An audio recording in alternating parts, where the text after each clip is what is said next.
What's up everyone? Figured I'd do a video on my bearded dragon since I haven't done one yet. I used to have a Timmer monitor, but I had to get rid of him. So he is my only pet right now. And he's a good boy. I got him when he was about a year and a half old. That was January 2014. So now he's 4.5, almost 5 maybe in a few months. I'll take him out here in a minute so you can see him. Today I'll be feeding him one of the staples I use, collard greens, a little bit of carrots, and then probably give him a roach if he eats this. I figure, you know, a good combination of greens with some fiber and then a little bit of protein, you know, gives him a balanced diet. This is his feeding dish. I keep the greens in a container with paper towels. It actually keeps them really fresh. Like, I don't have to buy collard greens every week because they go bad. So if you're not already doing that to store them, it's probably a good idea. So get that ready for him.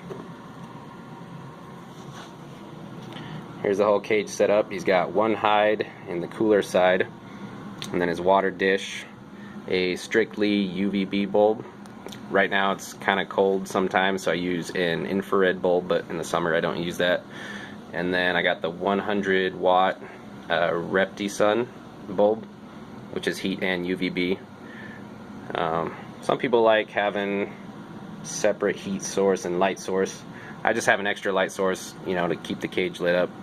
But I mean, he's been that way and happy ever since I got him, so I just use what works. The bedding is recycled paper. I tried using crushed almond shells. That shit is really dusty. Like, I think I got a sinus infection from it once, but yeah, I don't use that anymore. And this seems to work pretty good. He never eats it. If he does, it won't impact him. Hasn't been an issue. I figure it gives him something to dig around in that, you know, helps mimic his environment, because I'll throw it in there and he'll dig it out and go hide when it's time to brumate. And the rest is just, you know, whatever. I got a heat rock under those too, so he'll go bask in that area as well. And the sock is just a clean sock that I use to prop up his food dish, so he can eat easier. And sometimes I use it as a pillow because he's smart. And then you got his hammock and a little Buddha. That was in there when I got him, so I just left it there. And I got my roach colony. I just updated their enclosure because the other one was too small.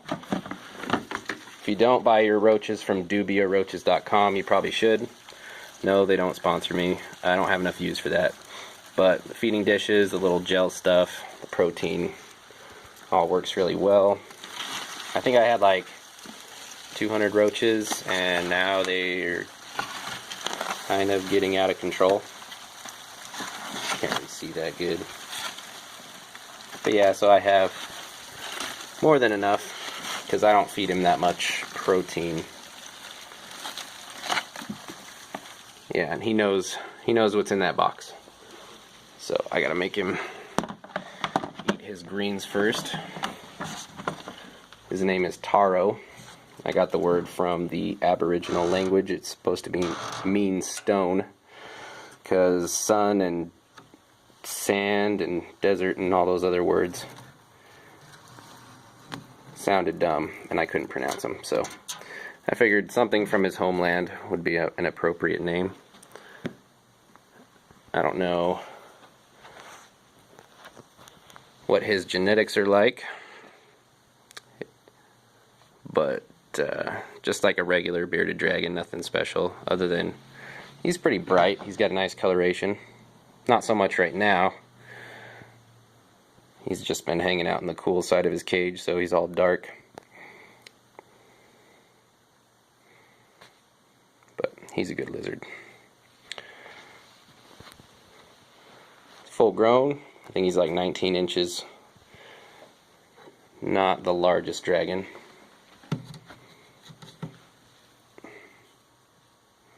Put this in here first, and then I will put him in there. Show him where the food's at.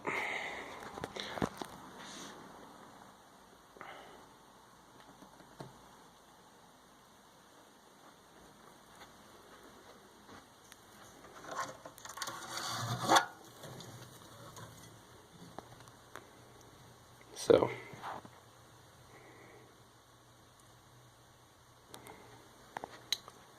I usually offer him food every day. He doesn't always want the salad. However, he will always eat cockroaches. As many as you'll give him. So try to keep those to a minimum.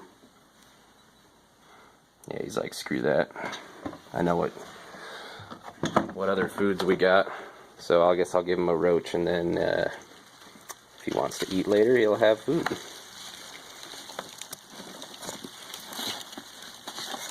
If I can get one easily.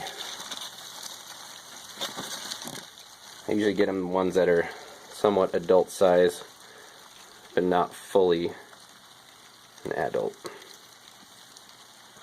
Oops. And if there's any white ones, feed him those, because the chitin isn't as developed.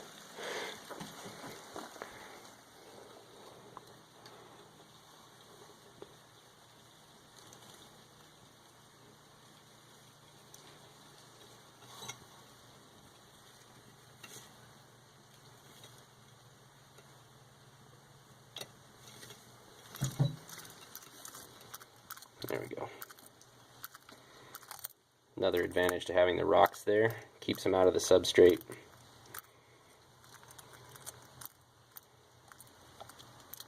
So as far as nutrition goes, that's pretty much it for him. I feed him a lot of the occasionals, like sometimes bananas or little bits of apple, not too much of it. I've never personally fed him any meat like pinkies. I keep him strictly on roaches and vegetables. A lot of times I'll give him butternut squash, you know, things like that. So if you ever have any questions about what to feed them, you can always go to beautifuldragons.com. Why? I like the way it's set up. If you go to nutritional content, it kind of breaks down every food, how often you should give it to them, what the nutritional content is like, foods to stay away from, and it's worked for me, so I reference that all the time. And then if you need roaches, dubiaroaches.com. Those guys are great. Very fast shipping. But that's him.